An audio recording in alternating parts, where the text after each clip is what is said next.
बिस्मिल्लाहिर्रहमानिर्रहीम। अस्सलाम वालेकुम। आज वी गले के ऊपर हम ज़िगज़ैग लैस लगाएंगे और इसके लिए हमने ये वी गला चिपका लिया और इस तरह हम इसको ये देखें ये निशान लगा लेंगे इस्त्री के साथ। दोनों तरफ लगाने के बाद हमने इसको ज़िगज़ैग को यहाँ पे रखना है और इस निशान के ऊपर हाफ के ऊपर हमने सिलाई लगा लेनी है।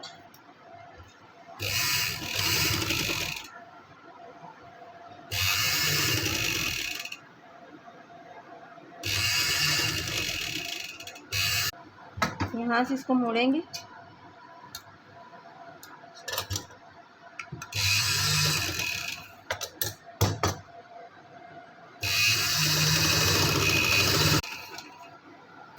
ये सिलाई हमने इस सिलाई के ऊपर लगा लेनी है, के ऊपर रख के गला और हमने ये सिलाई लगा लेनी है और ये